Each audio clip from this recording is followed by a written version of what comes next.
دعای بین دو سجده.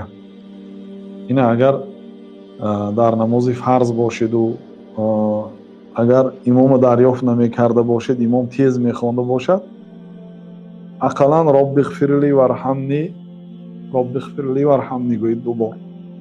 اگر اینش هم نشود، فقط دو بار رب اغفر لی رب اغفر لی گویید. این همه کوتاهش. همه درازش اللهم اغفر لی وارحمنی واهدنی وارزقنی واجبرنی وعافنی وارفعنی. 7 چیز. همین دو بار میگویید.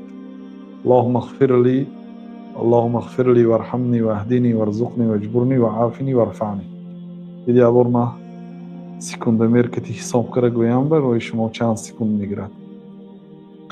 اللهم اغفر لي وارحمني واهدني وارزقني واجبرني وعافني وارفعني. اللهم اغفر لي وارحمني واهدني وارزقني واجبرني وعافني وارفعني. 10 سکوند، 10 ثانیه و میگویید. هیچ گپی نداره. این با همین 7 چیز از الله تعالی پرسیدید. در بعضی روایت ابن ماجه این حدیث در سنن ابو داود و ترمذی و ابن ماجه و احمد آمده است. در دیگر کتاب‌ها هم به لفظ‌های گوناگون آمده است.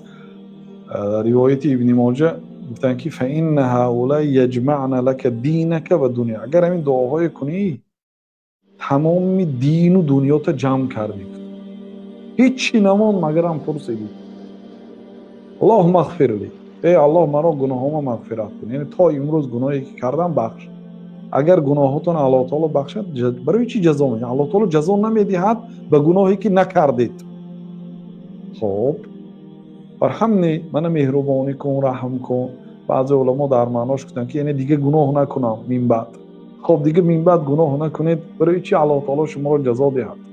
الله تعالی آدم گناه نکردگی را جزا نمیدهد. اللهم اغفر لی وارحمنی واهدنی، من به راه راست هدایت کن. بهترین دعا. اللهم اهدنی وارزقنی، رزق مرا وسع کن. و وجبرنی، کمبودی های مرا پر کن. چی مینوس ها دارید، کمبودی ها دارید، اما اونو پر کن یا الله. و عافنی، برای من عافیت ده، سلامتی ده از بلا، از درد، از مصیبت، همه چی. ورفعنی، مرتبه مرا بردار. و چی ماند که نپرسیدید؟ در 10 ثانیه 2 بار میگوید، یعنی 5 ثانیگی، شاید 4 ثانیگی بگویید، برای که من کمتر اهمیت ندادم. خلاصه شاید 8 ثانیه بگویید. هیچ کفی ندارد. هم نمازتان درست میشد، هم این چیزایی میپرسید از الله تعالی.